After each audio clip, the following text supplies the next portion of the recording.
जब यहाँ के रेंजर से बात की तो उसने बोला कि हम तो कल गए थे और हमें तो कुछ नहीं दिखाई दिया। मैं बोला कि एक बार आइए साहब, मैं दिखाता हूँ आपको कि किस तरह से ऐसे ग्रामीणों का हक खाया जा रहा है। जयलाल भाई, क्यों पेड़ को काट रहे हो? क्या इस कीमत पर प्रकृति का विनाश करके आप अपने लिए धन अर्जन करेंगे? एक बार तो मैं बोला भी था उनको, कट रहा है देख लीजिएगा, बोला ठीक है देख लूंगा, लेकिन आज तक पता नहीं चला कि आए कि नहीं आए। हाँ, उसने देख ली। इनको उम्मीद है, इन माताओं बहनों को उम्मीद है कि एक कोई मीडिया वाला आएगा और इनकी रक्षा करके चला जाएगा। कैसे रक्षा करेंगे हम तो एकमात्र जरिया हैं जो दिखाने की कोशिश करते हैं कि क्या गलत हो रहा है। आप आधिकारिक तौर पे हैं कि अनधिकारिक तौर पे हैं?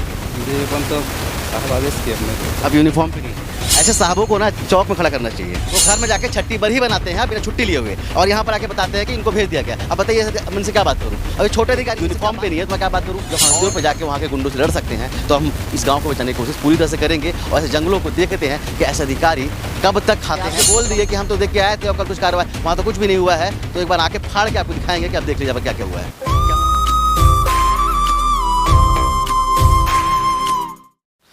जिस पर जंगल बचाने की जवाबदारी होती है, अगर वही व्यक्ति जंगल को नष्ट करने पे आ जाए तो समझ जाइए कि जंगलों का क्या होगा। आपने देखा होगा कि लाखों करोड़ों रुपए हर साल खर्च किए जाते हैं जंगल को बचाने के लिए। आपको बता दूं कि अभी मैं जिस जगह पे खड़ा हूं, ये कोरिया जिला के खड़गवां ब्लॉक का पोड़ी तहसील के अंतर्गत पे आने वाला ग्राम पंचायत जिला है। और यहाँ पर देखिए कितने सारे लोग खड़े हैं। ये सब अपने जंगल को बचाने के लिए खड़े हुए हैं। बोला जाता है कि अगर जल रहेगा तभी हमारा जीवन भी रहेगा, तभी हमारा अस्तित्व भी रहेगा। और ऐसे जो यहाँ पर रेंजर हैं और ऐसे यहाँ पर जो फॉरेस्ट गार्ड हैं, ऐसे अधिकारी हैं, तो उनके बारे में क्या बोला जाए। हमने उनको लेने के लिए भेजा हुआ है। हम पिछले 1 घंटे से इंतजार कर रहे हैं। हम जब फ़ोन लगाए यहाँ के रेंजर को तो वो भाई साहब तो हैं ही नहीं यहाँ पर।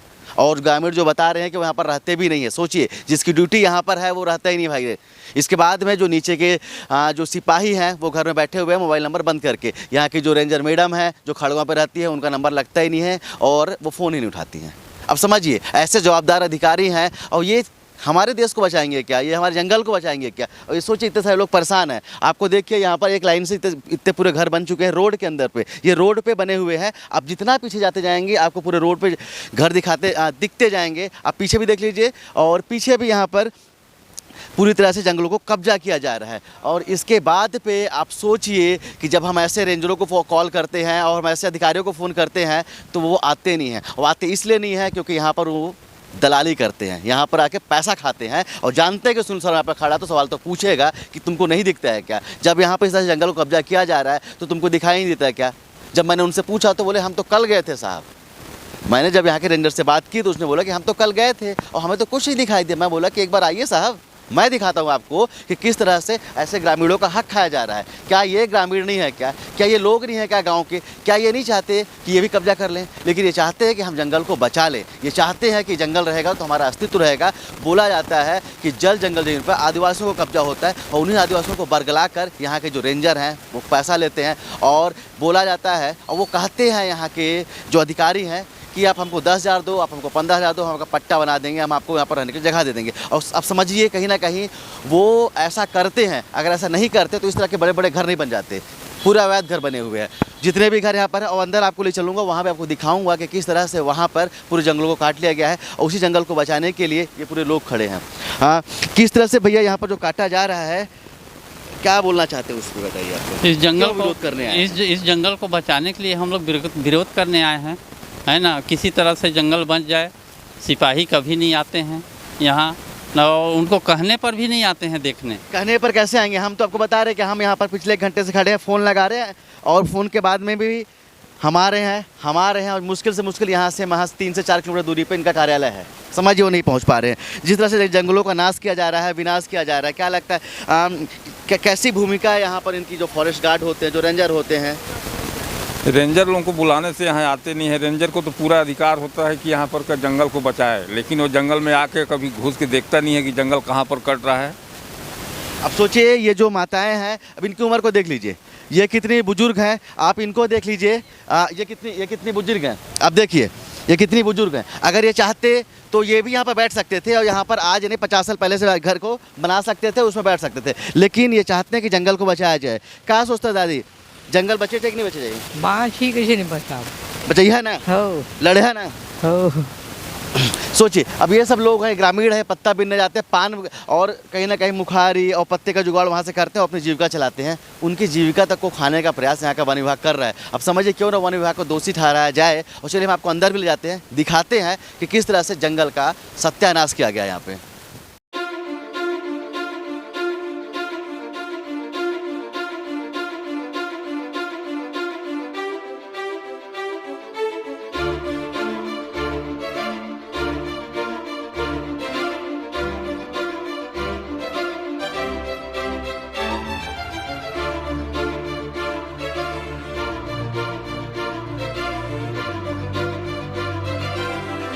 जयलाल। जयलाल, जयलाल भाई काहे पेड़ को काट रहे हो? बताओ ना, बताओ, कोई दिक्कत नहीं। जयलाल भाई क्यों पेड़ को काट रहे हो? पेड़ नहीं काट रहे हैं, ये पेड़ कटा हुआ है, इधर आइए। अच्छा, वो देखिए कटा हुआ है, देखिए क्या है ये सब, काहे काट रहे हैं? छेद तो नहीं काट रहे हैं। हाँ, अब देखिए पूरा आसपास का हालत देख लीजिए। कौन बोला है काटने के लिए? कोई भी बोले हैं, बोले लेते हैं अपने मन से काटते हैं। अपन मन से काट दिए हैं, दूसरे को चतरा रहे हैं तो हम बोलते हैं कि तो काट देते हैं चतरी। उधर का काट रहे इसलिए आप काट दे रहे हैं। चलिए, मेरे को इस गरीब व्यक्ति से कोई तकलीफ नहीं है। जैसे बोल रहे हैं कि अगर उधर भी काट रहे हैं तो मैं भी काट दे रहा हूँ। जब प्रशासन ही दुरुस्त नहीं होगा तो क्या करेंगे लोग? तो आएंगे और लोग सोचेंगे भी कि अगर दूसरा कोई व्यक्ति अगर ऐसा कर रहा है तो मैं क्यों ना करूँ, इसलिए भी काट दे रहे हैं। और पूरे वीडियो पे देखिए कि किस तरह से पूरे जंगलों को काटा गया है और इन अधिकारियों का दिल भी नहीं पसीजता है कि ऐसे हरे भरे जंगलों को क्यों काट दिया जा रहा है। अरे पैसे के लिए क्या अपने आप, पैसे के लिए क्या आप अपने स्वाभिमान को भी बेच दोगे ऐसे अधिकारी? पैसा पता है कि ज़रूरी है, पैसा मुझे पता है कि आप लोगों की काफ़ी ज़्यादा ज़रूरी है, लेकिन क्या इस कीमत पर, क्या इस कीमत पर प्रकृति का विनाश करके आप अपने लिए धन अर्जन करेंगे? और कहीं ना कहीं ऐसे जितने लोग हैं, ऐसे जो गरीब लोग हैं, उन लोगों के साथ में अन्याय करते जाएंगे आप लोग। ऐसी कौन सी कमी हो गई आप लोगों के पास में? और ऐसा वन विभाग की जो हरकतें हैं, आपने देखा होगा कि जो सबसे ज़्यादा भ्रष्ट विभाग है अगर पूरे छत्तीसगढ़ में तो वो वन विभाग है। और वहाँ पर कोई भी नियम कायदे कानून नहीं चलते हैं, वहाँ पर सिर्फ चलती है तो धांधली धांधली और धांधली। क्या लगता है आप लोग जो हैं इतने सालों से जंगल को बचाने की कोशिश कर रहे हैं? बिल्कुल कोशिश कर रहे हैं सर। हम जंगल को बचाने के लिए यदि हम जंगल काट देते हैं तो हमारे गांव गली के पूरे लड़के छुए लोग आगे ज़माने में क्या करेंगे? वो लोग बचा लेंगे आप बचा लेंगे सर। और बचना कैसे चाहिए बचाएं- जंगल। कैसे बचाएंगे बताइए? अब किस उम्मीद से बचाएंगे जब ऐसे लोग हैं, सिस्टम में पड़े हुए लोग हैं, ऐसे रेंजर हैं जो फ़ोन नहीं उठाते हैं, ऐसे जो अधिकारी हैं जो यहाँ पर नहीं आते हैं, सिर्फ और सिर्फ दलाली करते हैं, ऐसे अधिकारियों से उम्मीद तो कैसे यहाँ बचा से लेंगे? इनको निंजर को बदली किया जाए, दूसरा निंजर आए जिसमें हमारे जंगल को रक्षा किया जाए और हमारे साथ दिया जाए। हम आम जनता हम उनको निंजर सिपाही का साथ देंगे हम लोग, मगर जंगल बचना चाहिए सर हमारा। इनको उम्मीद है, इन माताओं बहनों को उम्मीद है कि एक कोई मीडिया वाला आएगा और इनकी रक्षा करके चला जाएगा। कैसे रक्षा करेंगे हम तो एकमात्र जरिया हैं जो दिखाने की कोशिश करते हैं कि क्या गलत हो रहा है, किस तरह से गरीबों के साथ में अन्याय हो रहा है। हम तो सिर्फ वही दिखा सकते हैं ना। कार्रवाई तो ऐसे अधिकारियों पे ही करनी है और उनको ही करनी है, लेकिन क्या वो अधिकारी अपने अधिकारियों पे कार्रवाई करेंगे? क्या वो अधिकारी अपने सिस्टम पे वार करेंगे क्या, जहाँ से वो करोड़ों रुपये उठाते हैं हर महीने? सरपंच साहिबा, जिस तरह से यहाँ पर जंगल आप लोगों को काटा जा रहा है, किससे उम्मीद कर रहे हैं? क्या लग रहा है बचेगा जंगल? मेरे को तो नहीं उम्मीद लग रहा है कि ये बचेगा। काहे कि मैं उनको फॉरेस्ट गार्ड को मैं फ़ोन की थी कि यहाँ बुला रहे हैं, जनसंख्या जुटे थे दीदी लोग, तो बुलाई तो कहे नहीं मेरे घर में छठी है, मैं नहीं आ पाऊँगा आज, ये तो उनको भेज रहा हूँ। और वो भेजे नहीं आज तक। मैं इंतज़ार की, कितना बार फ़ोन की, नहीं आऊँगा करके, वो आते नहीं हैं। मैं निश्चित तौर पर बोल सकता हूँ कि ना तो वहाँ पर छठी होगी, ना तो बरी होगी, ना तो कुछ होगा, और ना ही वो छुट्टी में होगा। इंसान वो ड्यूटी पे होगा कागजों पे, लेकिन घर पे छुट्टियां मना रहा है क्योंकि उसे पता है कि जवाबदारी तो है नहीं। अभी हम देखिए जंगल के बीचों बीच में हैं। आप देखिए चारों साइड घनाघोर जंगल है, लेकिन इस एरिया को देख लीजिए। इस एरिया पे सैकड़ों से ज़्यादा पेड़ काटे गए। आप देख लीजिए, इस पेड़ के साइज़ देख लीजिए आप कितना मोटा है। ऐसे ऐसे बड़े बड़े पेड़ को काट दिया गया। आप देखिए जितने भी आप देखेंगे यहाँ पे, और इसको यहाँ पर काट के लकड़े की खेती की गई है। अब सोचिए जितने बड़े पेड़ आपको दिख रहे हैं, आप सोचिए ऐसे ऐसे पेड़ों को काट दिया गया। और जंगल विभाग को दिखाई नहीं देता है। जंगल विभाग बोलता है कि पेड़ कहाँ कटे हैं, हमें तो दिखाई देता ही नहीं है। आप देखिए चारों तरफ जंगल, जंगल के बीच में अब एक लाइन से देखिए पूरा खेत बना दिया गया है। अब सोचिए ऐसे अधिकारियों पर क्या कार्रवाई होनी चाहिए। पीछे जो आपको मैंने खेत दिखाया वो खेत कभी ऐसे जंगल थे। अब सोचिए ये देखिए लाइन बना दी गई है, ये जंगल के बीचों बीचों लाइन बनाई गई है और इसका भी पट्टा घोषित रूप से यहाँ के रेंजर के द्वारा दे दिया गया है, यहाँ पर जो फॉरेस्ट गार्ड होता है उसके द्वारा दे दिया गया है। अब सोचिए ये अभी देखिए लाइन दिख रही है आपको ना, इस लाइन के अंदर का एरिया घोषित रूप से उस व्यक्ति का हो गया है। अब आप देख लीजिए, आप हालात देख लीजिए, इस जंगल के हालात शायद उन रेंजरों को दिखाई नहीं देता। आप सोचिए ये पेड़ आज के हैं, आज और कल के अंदर पे यहाँ पर कटाई हुई है। अब सोचिए किस तरह से इतने बड़े जंगल का एरिया को कब्जा कर लिया गया है। बाउंड्री यहाँ पर मार्किंग कर दी गई है और काट रहे हैं पेड़ को। कुछ दिन बाद ये पेड़ भी नहीं रहेगा, मैं रंग छोटे बोल सकता हूँ। अब पीछे भी देख लीजिए, देखिए पीछे के एरिया किस तरह से डिवाइड किया गया यहाँ पर से, पूरे एरिया को अपना बनाया गया है और किस तरह से जंगलों को काटा गया है। आप इस हरे भरे पेड़ को देखकर समझ सकते हैं कि यहाँ के रेंजर और यहाँ के जो गार्ड हैं, यहाँ के जो अधिकारी हैं, किस तरह से मिलीभगत करके जंगलों का सत्यानाश कर रहे हैं। चलिए अभी हमारे साथ भाई साहब आए हैं, सिपाही हैं ना जी, रखिए ना फ़ोन रख दीजिए तो फिर अपन बात भी कर लेते हैं।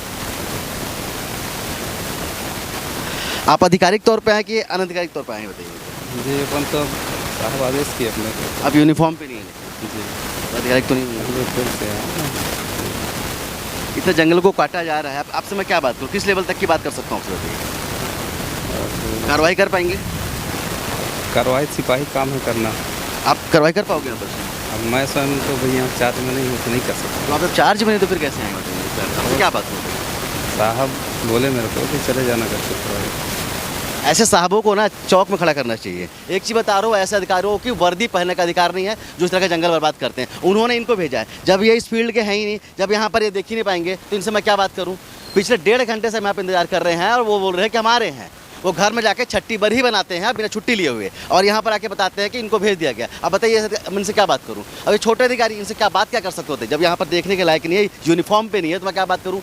और कहाँ गए चाचा आपसे, देखिए ये गरीब व्यक्ति हैं, इनसे भी पैसा लेने की कोशिश की। इनको बोला गया कि आप 10,000 दीजिए तो हम आपका बना देंगे, आपको भी ज़मीन दे देंगे। हाँ तो मेरे पास बोला, लेकिन मैं बोला कि मेरे पास क्या नाम था उसका? वो सुखनंदन है। सुखनंदन गार्ड है यहाँ पे। हाँ। अब सोचिए गार्ड लोग यहाँ की ज़मीन बांट रहे हैं। अब पीछे आपने को दिखाया भी किस तरह ज़मीन को बर्बाद किया जा रहा है, कितने बड़े बड़े जंगलों को काट ही दिया जा रहा है और ऐसे लोग पैसा नहीं दे पा रहे। अगर ये पैसा दे देते तो इनको भी अंदर बना देते। और समझिए तो ऐसे गार्डों पे क्या उनको यहाँ पर रहने का हक है क्या? क्या ऐसे अधिकारी का जो रेंजर यहाँ पर उसको रहने का हक है क्या? क्या ऐसे जो महिला अधिकारी या जो अधिकारी जो खड़गों में बैठी हुए हैं, क्या उनको ऐसी जगह पर रहने का हक है क्या जब वो जंगल को बचा नहीं पा रहे हैं, ऐसे लोगों की ज़मीन को बर्बाद करने की कोशिश कर रहे हैं, जंगल को उनको बर्बाद करने की कोशिश कर रहे हैं, तो क्यों उनकी वर्दी पहनने का हक है क्या उनको? क्या उनको कार्य से निष्कासित नहीं कर देना चाहिए, बर्खास्त नहीं करना चाहिए? लेकिन करेगा कोई नहीं। चलिए तो एक उम्मीद करेंगे कि साहब लोगों की आंखें खुल जाएंगी। एक बार देख लोगे, अगर आप लोग इंसान हैं, इंसान के तौर पर देख पाते हैं अगर बड़े बड़े अधिकारी, तो एक बार देख लीजिए किस तरह से जंगलों को बर्बाद किया जा रहा है, किस तरह से हरे भरे पेड़ काट दिए जा रहे हैं, किस तरह से एकड़ एकड़ एकड़ करके ज़मीनों को बांट दिया जा रहा है यहाँ के गार्ड के द्वारा। अब सोचिए गार्ड का नाम ही बता चुके हैं, ये उस पर भी कार्रवाई करते हैं या नहीं करते हैं अधिकारी, वो भी देखने वाली बात होगी। हमने हंसदेव के लिए भी आवाज़ उठाई थी और आपको पता होगा कि हंसदेव का रिजल्ट आया है। जब हंसदेव पे जाके वहाँ के गुंडों से लड़ सकते हैं तो हम इस गाँव को बचाने की कोशिश पूरी तरह से करेंगे और ऐसे जंगलों को देखते हैं कि ऐसे अधिकारी कब तक खाते हैं और कब तक काटने की कोशिश करते हैं। एक बार उम्मीद करेंगे आप जितने ग्रामीण वासी हैं आप एकजुट रहेंगे और लोग आएंगे तोड़ने वाले, लोग आपको बताने वाले आएंगे कि यहाँ ऐसा हो रहा है, वहाँ ऐसा हो रहा है, जाति की बात करेंगे, धर्म की बात करेंगे, क्योंकि वो कुछ नहीं कर सकते हैं। अगर वो कुछ कर पाते तो उस जंगल को बचा लिए होते। आपको उकसाने की कोशिश करेंगे, लेकिन मुझे उम्मीद है कि आप लोग समझदार बनेंगे, आप लोग अपने हक के लिए लड़ेंगे। लड़ेंगे चाचा जी लड़ेंगे सर, लड़ेंगे। अगर नहीं क्यों नहीं? हाँ लड़ेंगे, हाँ लड़ेंगे, चाहे जिसकी भी जमीन हो। हम ये नहीं बोल रहे किसी का 1 एकड़ कब्जा है या 2 एकड़ कब्जा है, कब्जा नहीं होना चाहिए। पहली चीज़, जितना जंगल है उसको बचाना चाहिए और बचाना ही हमारी प्राथमिकता होनी चाहिए। हम भी जब पहुँचेंगे यहाँ के अधिकारियों के पास में पूछते हैं कि गए हैं कि नहीं गए हैं, कि आप जो बोल दिए कि हम तो देख के आए थे और कल कुछ कार्रवाई, वहाँ तो कुछ भी नहीं हुआ है, तो एक बार आके फाड़ के आपको दिखाएंगे कि आप देख लीजिए क्या क्या हुआ है। कैमरा अखिल के साथ अब तक के लिए मैं सुनील शर्मा, जय हिंद।